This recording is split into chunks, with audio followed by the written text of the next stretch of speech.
Okay, hello everybody. I'm very excited to be at NullCon. This is my first time to India, and I think I'm actually a lot safer here from coronavirus than I would be in the United States, so I feel good about this decision. So my name is Micah Lee. Hello? All right. Okay, so my name is Micah Lee. I am in charge of doing security at The Intercept, which is the newsroom in the United States. I have been working in source protection and in journalist security and encrypted communications for a long time now. And I've specifically been working with journalists since 2013, while Edward Snowden was preparing to leak documents about the NSA and the GCHQ and the intelligence community. I was talking to Glenn Greenwald and Laura Poitras, journalists he was leaking to, and I kind of helped them make sure that they had encrypted communications so that they were doing this as safely as possible, which is why I have my job now, because that was before The Intercept existed. So I'm also a open source developer. I work on tools like Onion Share. If anyone is going to be around on Sunday for the media workshop track, I'm actually releasing a new tool called Danger Zone that I'm excited about, so you should check that out. And also, I come from a tech background, but I do journalism. I accidentally became a journalist just because I wanted to write about things while I was working at The Intercept. So I'm going to talk about all of the leak cases, the cases of whistleblowers who have gotten arrested and charged since Trump took office in the United States. So far, there's 8 of them. And all of these examples are very specific to the United States, but also I think that the lessons are very global because the evidence used against them is, I'm going to go into details about all the evidence, but the evidence is just massive amounts of data that leak investigators have access to, and this is true no matter where you are. This is true anywhere in the world. So the key thing is that sources, whistleblowers who decide to talk to journalists, they're not spies. They got charged under the Espionage Act in the United States, but they're not spies. They're just normal workers who do things that, everybody else does. Like, raise your hand if you use a cell phone. Cool, that's a lot. Raise your hand if you have a Google account. Yeah, this is like most people, right? Everybody, maybe. These workers, during the course of their job, they come across something really disturbing, and they feel like it's their, the only ethical thing to do is to expose it, to try and change things for the better. And so the first thing they do is they maybe send a text message to a friend, or maybe they do some Google searches, or maybe if they have access to restricted databases, they do more searches in these restricted databases to find out more information to make sure that they're right about what they're trying to understand. On the government side, when a leak investigation starts, the government first learns about the leak. And normally this happens either when journalists publish an article and there's secret documents published or secret documents referenced, or when journalists contact the government for a comment shortly before they publish their article. As soon as this happens, in the United States, the FBI starts an investigation. If it's a government leak. The FBI, the first question they asked is, who accessed any of these documents and when? And they have a lot of information. And there's other stuff that they start with. The information that they start out with is everything on employer-owned devices. So work computers, work phones, restricted databases. The way that, everything is digital now. So the way that databases work is if you have access to some sort of database and you can find restricted documents, like maybe classified documents in it, you have an account, you have a username, you have to log in.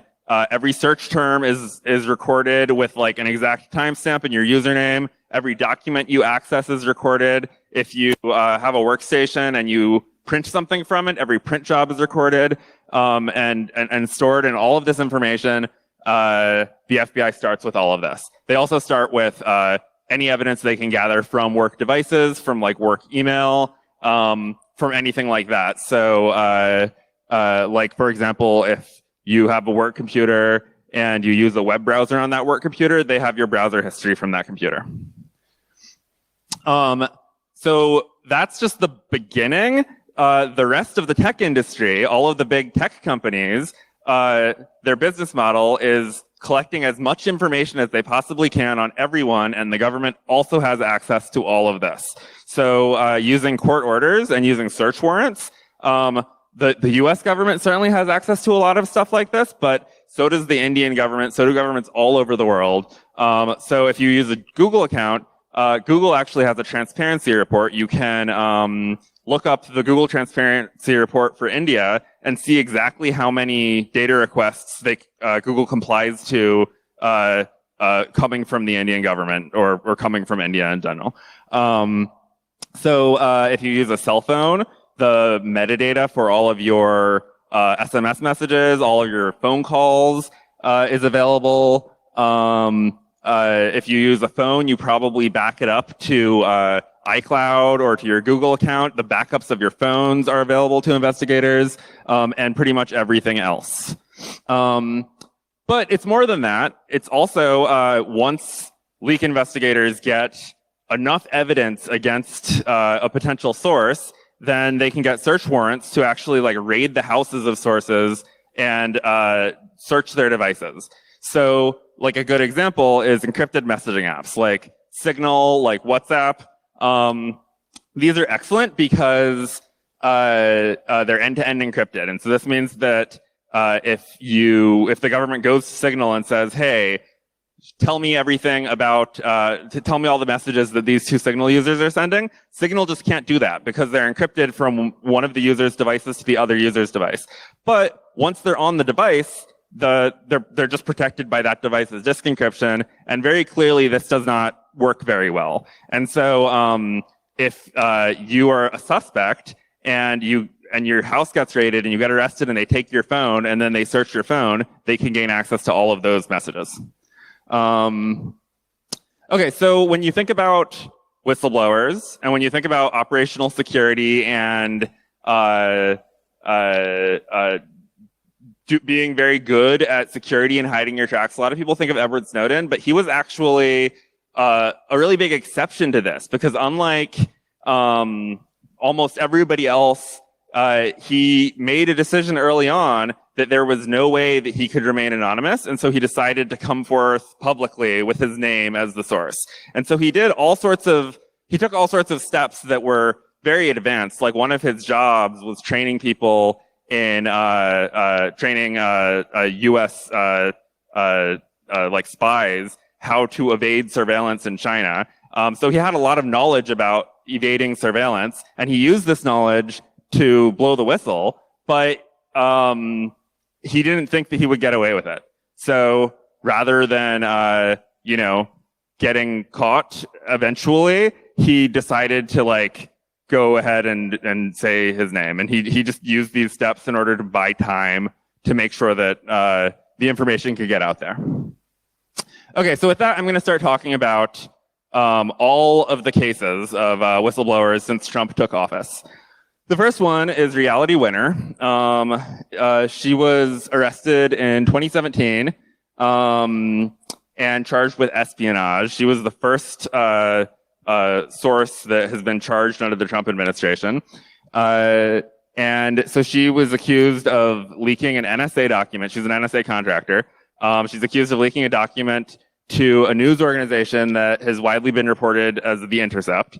That described Russian military intelligence, the GRU, a spear phishing campaign, trying to hack first an American election services vendor, and then their customers, so state election services.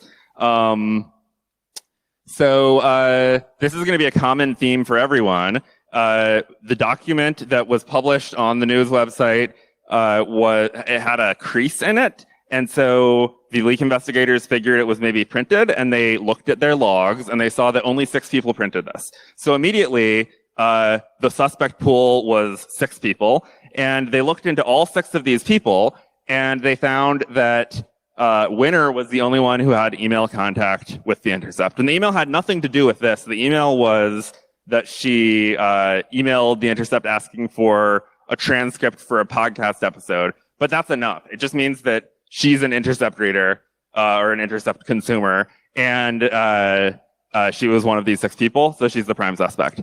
But they had way, way, way more information. They used court orders to get data from Facebook and Google and Twitter and AT&T, her phone company. And in the United States, court orders take a lot. They're relatively easy to get. Search warrants give you a lot more information, but you need to show probable cause. But with court orders, you don't have to do this. And so without needing very much probable cause with a court order, they were able to get metadata from all of these companies. So, for example, they got all of the SMS metadata that she had, all the phone calls that she made, and all of the emails in her Gmail account, the subjects, the to, the from, just not the body. And then they had, by getting metadata from her Google account, they saw that she had written an email to The Intercept, and then they used all of this evidence to get a search warrant to raid her house. When they raided her house, they found handwritten notes for how to set up like a burner email address, how to set up a burner phone. She was interested in Tor, and she wrote notes about this. And so they used the fact that she was interested in these technologies as evidence against her. They also seized her computer. They seized her phone. They did forensics on it.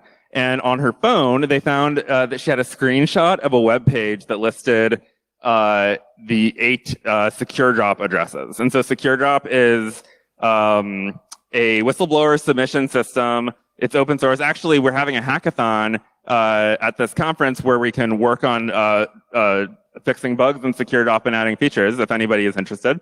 And media organizations use it so that sources could more safely communicate with journalists. And so the fact that she was interested in maybe using secure drop was used against her. And then also they had they got a court order for Facebook for her Facebook metadata, and so they didn't get content from Facebook, they just got metadata, but they got content from the private app data on her phone. So she had the Facebook app installed, they had access to the private partition, and they got the content of messages she sent. And so they used messages that she sent to her sister as evidence against her. And then also her browser history. There was a lot of stuff in her browser history that they used against her, like looking for Tor email services, and also like search results that she had searched for in her browser history. In her browser history, they say that they found her looking up the TIFs page for the news organization that she is accused of sending this document to, and then also the TIFs page for a separate news organization. And around the same time, she logged into a Dropbox account. And so the investigators were like, what is in this Dropbox account? So they sent a search warrant to Dropbox, and they also sent a search warrant to Google, and they also had other search warrants, and they got a massive amount of information. Like Dropbox handed over a thumb drive with everything in her account. A thumb drive containing records associated with the following Dropbox account. Google gave them electronic files in excess of 809 megabytes compressed for 2 different Google accounts that she was using. So this is there's just a massive trove of information, and it's really difficult for people to even be aware that all of this data is being collected. Okay, so Terry Albury, he is the second whistleblower that the Trump administration has filed charges with. He's also being charged under the Espionage Act. He was the only black FBI agent in Minneapolis. He was like a victim of a lot of racism, and he basically witnessed what he considered to be human rights violations in the FBI. The FBI was had systemic biases. They were abusing informants. They were basically like finding people who were undocumented or whose family members are undocumented and say, you have to like tell us about your relatives or about people in your community, or we're gonna get your relatives deported. They also investigated minorities like Muslims and black people, spied on journalists, and he had access to a lot of documents about all of this. So, like with Reality Winner, of the 27, and the news organization that he's accused of leaking to is also The Intercept. Of the 27 documents that were published, he was one of 16 people who accessed one of them. And so he was one of the suspects. And so of those 16 people, he had accessed over 2/3 of those documents. And what's interesting about his case is that they seemed to have a lot of very specific actions that he did on his FBI workstation. So apparently, the workstations of the FBI can tell exactly when you take screenshots and paste them into an Excel document. And when you print the Excel document, even if you haven't saved it and it doesn't have a file name yet. So they have like very specific like timestamps of when these actions took place. And then in this case, there was also security footage. There was a security camera in his workplace that says that on 3 different times, they captured footage of him putting an SD card in a digital camera and taking photographs of his screen. And there was other stuff like that. But like in situations like this, it is incredibly hard to get information out of organizations like the FBI. It's like, it's very difficult. Okay. The next person, the third person is James Wolfe. He worked for the U.S. Senate Intelligence Committee, and he was accused of leaking information about a Trump advisor, Carter Page, and a Russian spy trying to recruit him. He wasn't actually charged with that. He was charged with lying to investigators because the FBI had interviewed him, asked him if he spoke to any journalists, and he said no. But the first thing they did was look through his work email, and they found 5 emails that he had sent from his work email with a journalist. And then also, it's unclear exactly how they know this, but throughout the affidavits and indictments, they talk about him meeting in person at various places with various journalists. They also got a court order for his phone records. They found lots of SMS messages, lots of phone calls that he had with various journalists. But the biggest thing is that they actually quoted the content of Signal messages. And I remember when this story broke, there were all these conspiracy theories about how Signal has been hacked, but the only, and the legal documents don't say how they got this information, but the only reasonable explanation is they searched his phone. And so, like, for example, after the story was published, Wolfe congratulated the reporter using Signal, stating, "Good job, I'm glad you got the scoop." And the reporter wrote back, "Thank you," in encrypted Signal messages. So if you're using Signal and you're talking to a reporter, make sure to delete those messages as soon as you're done. Okay, Joshua Schultz. He is the next person under the Trump administration. He's also charged with espionage.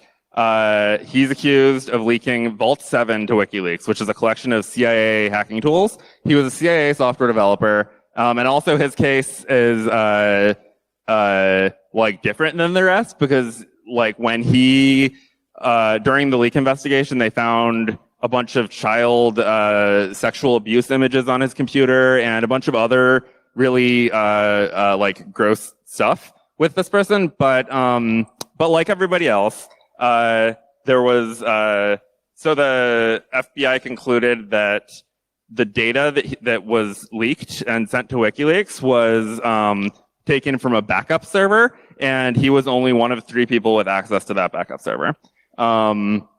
And then after WikiLeaks published all of this data, he used a phone number, a Google Voice phone number, and sent hundreds of text messages to his colleagues at the CIA and called people at the CIA, all using Google Voice, talking about the leak. So this was used as evidence to get a search warrant from Google. And then also there was like a discussion on a Reddit thread where he had actually taken some of the source code from a CIA hacking tool and just uploaded it to his GitHub account. So they also got search warrants for Reddit and for GitHub. And when they got the results of their search warrant back, there was a lot of incriminating Google searches. Because if you're logged into a Google search or a Google account and you search stuff, all of your search terms are being recorded. And this is not the first person who records of their Google searches directly from Google have been used against them. So like while on like the day that the investigators believed the data was copied, he was doing all these Google searches about how to efficiently copy large amounts of files. And then he also searched for WikiLeaks many, many times, read lots of articles about WikiLeaks, searched for things like Assange, searched for things like Tails, the operating system that helps you be anonymous. He actually also searched for how to delete your Google search history, but didn't delete it, apparently. Okay, so the next person is Natalie Mayflower Sowers Edwards. She worked with the Treasury Department, the Financial Crimes Division of it. And the Financial Crimes Division, they have these documents called suspicious activity reports. So when there's bank transfers that are very suspicious, that the US thinks is like some sort of like illegal activity maybe, or maybe money laundering or something like that, they have these reports. And so she is accused of leaking a bunch of these suspicious activity reports to BuzzFeed. And these all involve Republican people who are associated with the Republican Party in the United States and people associated with Trump's 2016 presidential campaign and all of these really sketchy financial transactions between like Russian officials and oligarchs and things like this. And the interesting thing about her case is they got a special type of court order called a pen register trap and trace.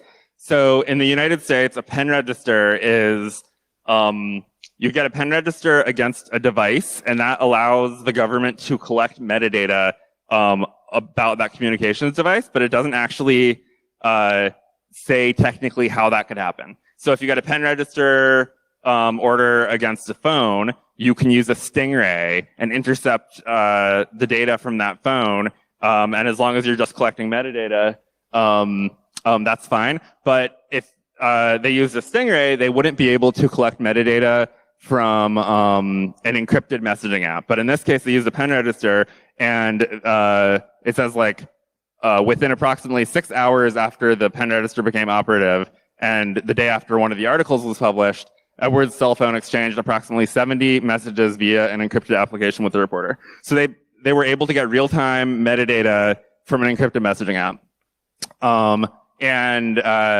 There was like quite a lot, like there's 541 messages exchanged, files were transferred using this messaging app. So I asked Moxie Marlinspike from Signal if they were maybe using Signal, and he said they were not using Signal. Signal has only responded to one data request, and the information is on Signal's website about that. And Signal is engineered to have access to as little information as possible about its users. Signal doesn't respond to trap and trace records or orders.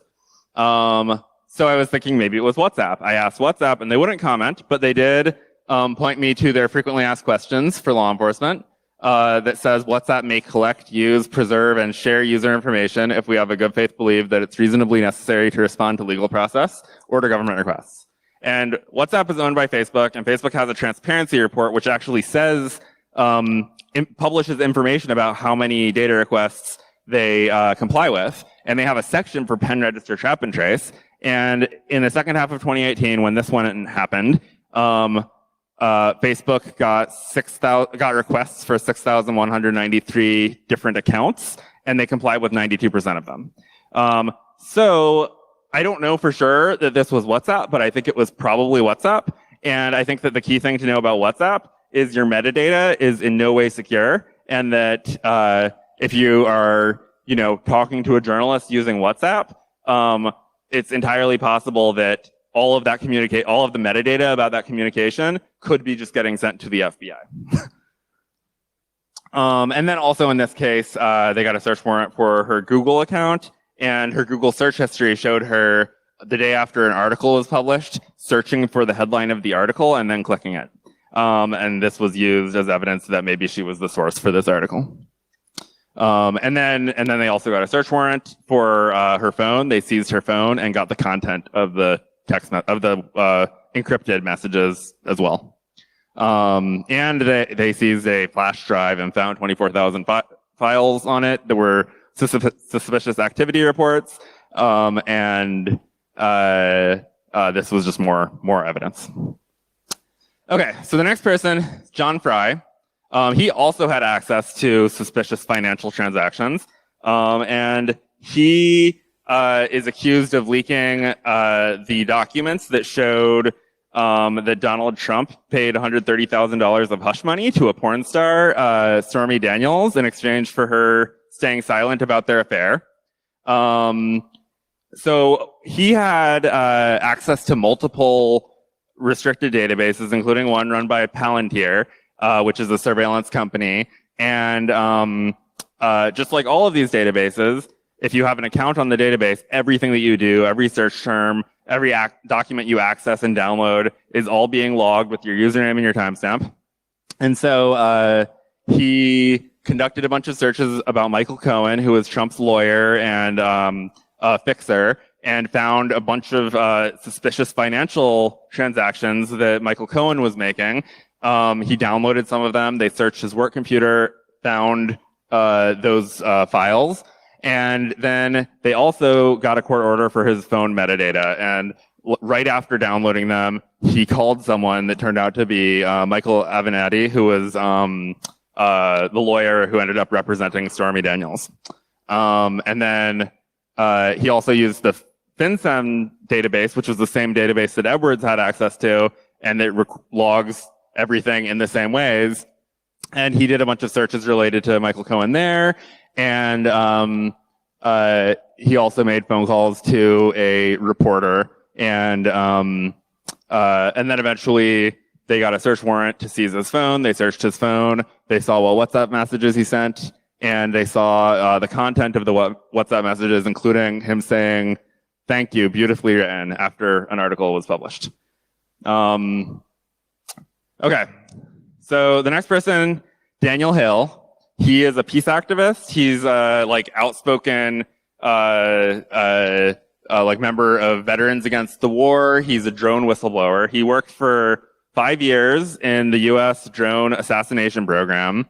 Part of his job was actually picking out targets to be assassinated by drone strike. And in 2019, he was charged with espionage for leaking documents about the drone program. So he also, it's been reported that the newsroom that he leaked to was The Intercept, and that the specific journalist that he talked to was Jeremy Scahill, who is one of the founders of The Intercept. And this all happened a long time ago. So in 2013, they searched his, he had multiple work computers. He had an unclassified work computer that had access to the internet. He used that computer and searched for this journalist, and he found a book tour. They found that this journalist was on a book tour, and there was a book signing event at a bookstore. And the affidavit says that he he went to this event, met the journalist in person, and then shortly after that, he sent a text message to a friend talking about this. And then they got so in this case they actually got probably a wiretap of his phone, because they have not only the metadata of his text messages, but they also have the content of his text messages. And so like they have the reporter asking Hale to set up a Jabber account so they could have an encrypted conversation. This was 2013. This is before there were encrypted messaging apps. This was when it was kind of hard to have encrypted conversations with people. Now you can just use Signal, and it's much simpler. And I'm not sure exactly how they got this information, but they say that between these two dates, Hale and the reporter had at least 3 encrypted conversations via Jabber. Then they also searched his classified work computer. They saw that he printed secret and top secret documents. And like hours after that, he sent a text message to the journalist. And in August 2014, the FBI raided his house and they seized his computer and thumb drives. One of the thumb drives had a deleted file on it, which means it just wasn't securely wiped, but they were able to recover it. That was a secret file, and another thumb drive had tills on it. There was no evidence that they managed to get any information from his tills, but just the fact that he was using tills is used as evidence against him. And I think that one of the most interesting things about Daniel Hale is that all of this stuff happened under the Obama administration. And the Obama administration apparently decided not to prosecute him. Maybe it has to do with the fact that Obama was widely criticized for the drone program. But 5 years later, the Trump administration revived the case and charged him with espionage. And then, okay, this is the last one, Henry Kyle Fries. This was just a few months ago. He works for the DIA. He's a counterterrorism analyst, and he's accused of providing information about a foreign country's weapon systems to 2 different reporters. So like everybody else, only 26 people had accessed the secret documents, and so he was one of them. And then the first thing they did is they looked at these 26 people and looked at their social media presence, and they discovered that Fries was following the journalist on Twitter, and the journalist was following him back on Twitter. And then they did and in this case, the journalist was Amanda Macias. And they did public records requests and found that Fries and Amanda Macias share the same home address. And based on their social media, it looks like they were dating. So they did a court order for his phone records, and they saw that he had hundreds of phone calls with her, a lot of text messages with her, and then the other journalist that he's accused of leaking to, he has lots of phone calls and hundreds of text messages with. So they got a search warrant for Twitter. Twitter returned the content of their direct messages, and the journalist wrote a direct message to him asking if he'd be willing to speak with the other journalist, and he said he was down to help. And this is kind of remarkable because they lived in the same house. They didn't need to send Twitter direct messages. They could have just talked. But I think that this is like kind of highlights the problem is that even people with security clearances who work for the Defense Intelligence Agency don't have a concept that everything we do is under surveillance, that everyone is being spied on, that if you use phones at all, if you use computers at all, there's a record, and that the FBI can get access to it. And then when the journalist published an article based on the leaked documents, Fries retweeted the article. And then also, what's interesting about the court order for AT&T is they actually got his location data, not just the metadata for his messages. When he made a phone call with the second journalist, they are saying that he made that phone call from his office at work. And so keep in mind, if you carry a cell phone, you don't have any location privacy. Okay, so what are the big takeaways? So the first, everybody is under surveillance. Everything that we do is under surveillance. This is just like a new world that we live in. There's nothing that, it's like really hard for us to do anything about this. It's really great that it's easy now for people to talk to journalists using encrypted messaging apps. This has like made things way, way, way better, but it's not nearly enough. The messages still are on people's phones. People still aren't aware that like if you're using WhatsApp, all of your metadata could be available to investigators, and just everything that happens is being recorded. If you went to a website 2 months ago on your phone, there's a record of that. Maybe clear your browser history. And I think that the biggest thing is that this is not a problem that's easy to solve. This is a problem with how our society works right now, and there's no easy fix. And really, because whistleblowers are just ordinary people, they are not trained in being able to get around this surveillance like Edward Snowden was. They don't have these skill sets. The only way to protect whistleblowers is to just protect everybody. We need to make it so that phones that people use, the software that people use, like tech companies, need to have less data everywhere about everything, and just making it so that everybody has more privacy by default is really the best thing that we can do. But it's a very hard problem. Yeah, that is it. Thank you so much. I think we're running late, but I don't know if we have time for questions.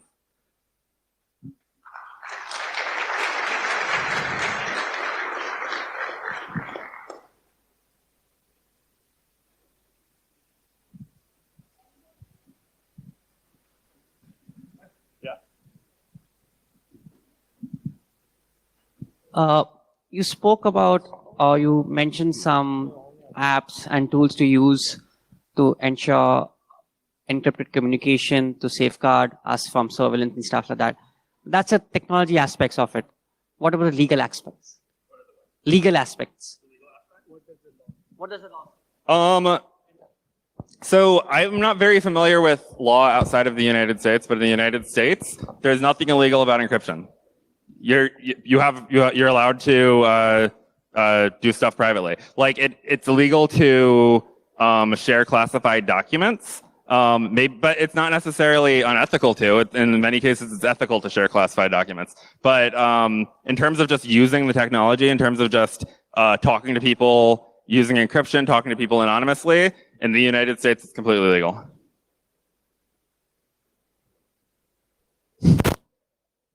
Any other questions?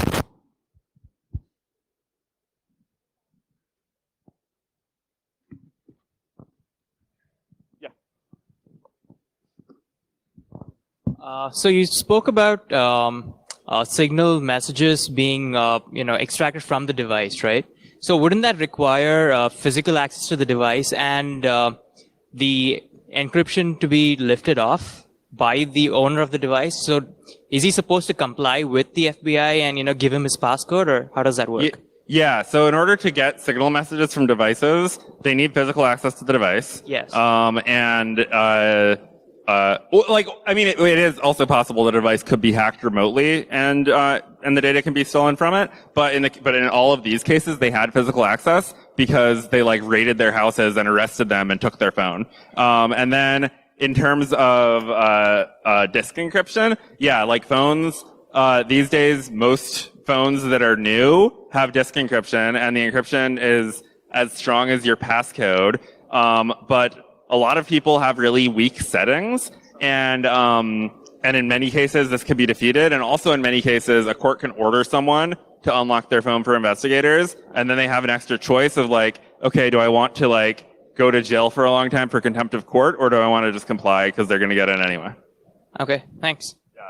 Yeah, it's a hard problem. I don't think I used to way more think that disk encryption would protect people. And I think it does protect people to an extent, but I think that you need to just not have data. You need to delete your messages.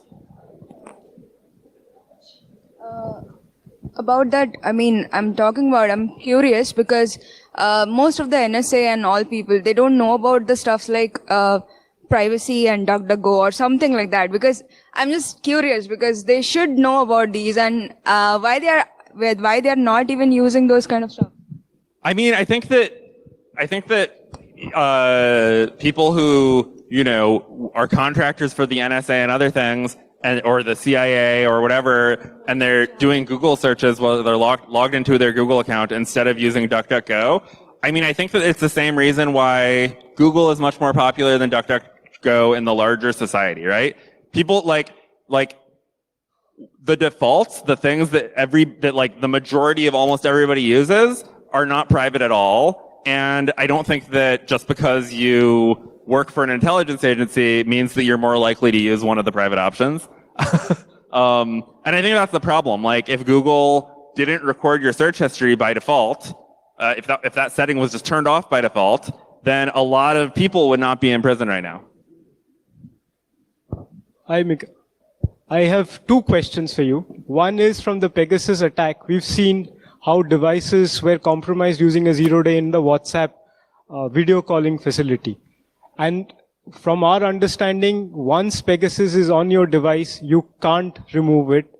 So the phone is going to be permanently compromised. So is that correct? Or is there a defense against Pegasus kind of an attack? That's my first question. The second is metadata, especially location data. For example, today's iPhone or phones which have their batteries which can't be taken out, even if you switch off the phone, I believe it will still continue to have some sort of location data on it, even when you're traveling with a switched off phone. Is there a protection against that to protect your sources? I mean, so the real protection against location data is don't use a phone. Maybe use an iPod Touch. It doesn't have GPS, but it still has Wi-Fi, and there's still location data because Wi-Fi access points you're connected to could have location data. But that's better. But yeah, I mean, I think that this is one of the fundamental problems. Cell phones were designed without location privacy.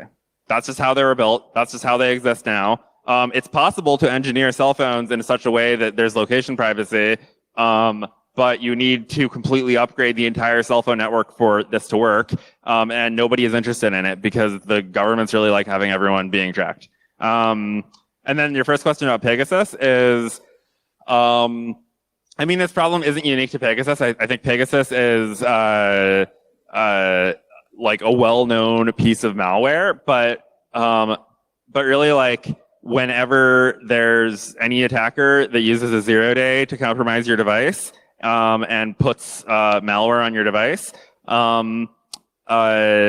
it's really hard to do anything about it. I mean, your best defense really is just always install updates as soon as they come out. Try and make it so your device is vulnerable for the shortest amount of time. I do think that factory resetting your phone on a regular basis is really helpful. It's possible that I don't know the details about Pegasus. It's possible that some malwares could survive a factory reset, but most malware doesn't.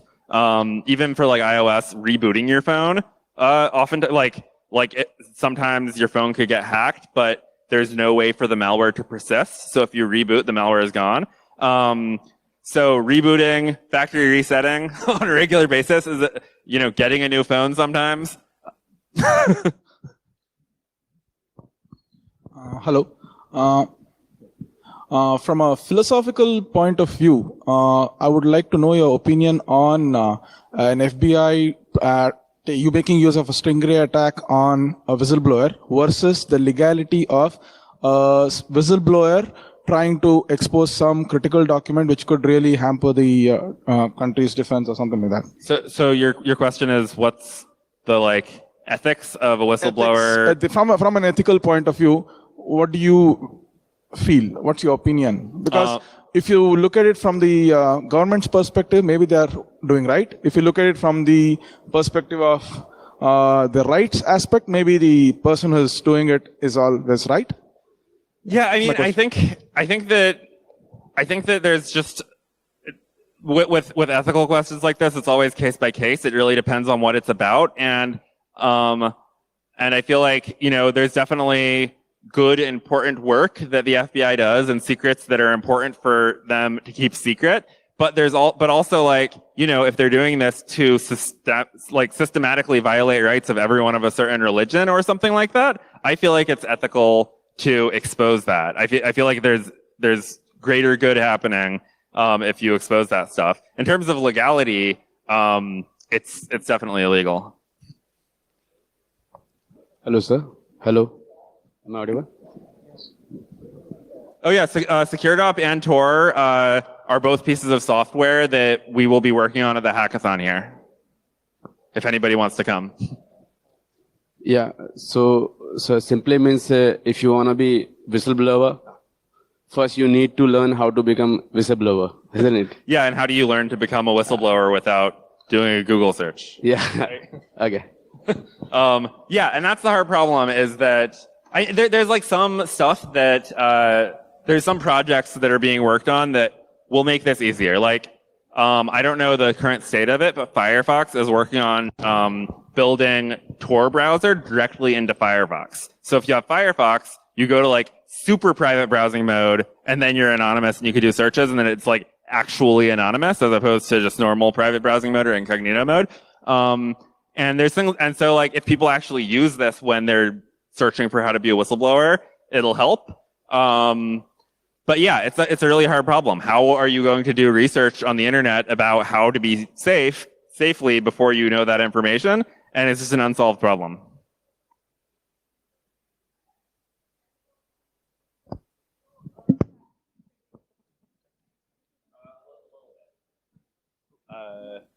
Oh, is it over? No. Oh, you could talk to me after.